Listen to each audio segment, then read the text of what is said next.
একাত্তরের জেনোসাইডের আন্তর্জাতিক স্বীকৃতি দাবিতে জাতিসংঘের মহাসচিব বরাবর স্মারকলিপি দিল সেক্টর কমান্ডার্স ফোরাম মুক্তিযুদ্ধ একাত্তরের যুক্তরাষ্ট্র শাখা।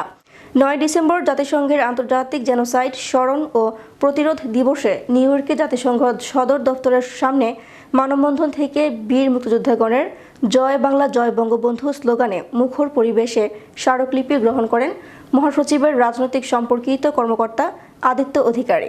উল্লেখ্য, সেক্টর কমান্ডার্স ফোরামের কেন্দ্রীয় কমিটির মহাসচিব বীর মুক্তিযোদ্ধা হারুন হাবিবের স্বাক্ষরিত স্মারকলিপির কপি যুক্তরাষ্ট্র শাখার সভাপতি বীর মুক্তিযোদ্ধা লাবলু আনসার এবং সাধারণ সম্পাদক বীর মুক্তিযোদ্ধা রেজাল বারিশ সহ সকল কর্মকর্তা সম্মিলিতভাবে প্রদান করেন। এর আগে সংগঠনের সভাপতি বীর মুক্তিযোদ্ধা লাবলু আনসার স্বাগত বক্তব্য রাখেন।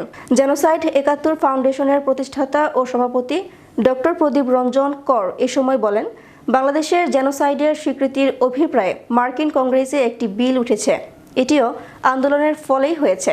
তবে সকলকে সরব থাকতে হবে রাজপথের পাশাপাশি দাপ্তরিক দেন দরবারে। সেক্টর কমান্ডার্স ফোরামের সেক্রেটারি বীর মুক্তিযোদ্ধা রেজাউল বাড়ির সঞ্চালনায় সংক্ষিপ্ত আলোচনায় আরও অংশ নেন বীর প্রতীক খেতাবপ্রাপ্ত মুক্তিযোদ্ধা এবং ফোরামের উপদেষ্টা মণ্ডলীর সদস্য মেজর অবসরপ্রাপ্ত মঞ্জুর আহমেদ, যুক্তরাষ্ট্র জাসদের সেক্রেটারি নূরে আলম জিকো, ফোরামের সিনিয়র ভাইস প্রেসিডেন্ট বীর মুক্তিযোদ্ধা আবুল বাশার চুন্নু, পরিবেশ বিষয়ক সম্পাদক বীর মুক্তিযোদ্ধা আবুল বাশার ভুইয়া, দপ্তর সম্পাদক বীর মুক্তিযোদ্ধা এনামুল হক, নির্বাহী সদস্য বীর মুক্তিযোদ্ধা রাশেদ আহমেদ, বীর মুক্তিযোদ্ধা ইমদাদুল হক, কমিউনিটি লিডার নাজিমউদ্দিন প্রমুখ সমবেত হয়েছি।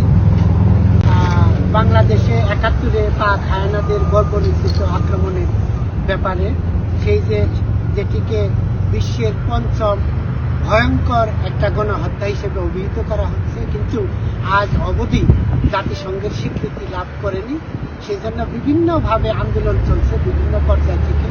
আমরা সেই আন্দোলনেরই একটি অংশ হিসেবে যুক্তরাষ্ট্র সেক্টর কমান্ডার ফোরামের পক্ষ থেকে আজ এখানে এসেছি মুক্তিযোদ্ধারা, এবং আমরা এখানে সেই আন্দোলনের সমর্থনে একটি স্মারকলিপি দিব জাতিসংঘ মহাসচিব করা। সেটাই আজকে আমাদের মূল প্রোগ্রাম। এবং আপনারা জানেন যে আজ 9 ডিসেম্বর একটা আন্তর্জাতিক গণহত্যা দিবস, কিন্তু সেখানে বাংলাদেশের স্বীকৃতি না থাকার জন্যই সেই দিবসেই আমরা এখানে জড়ো হয়েছি।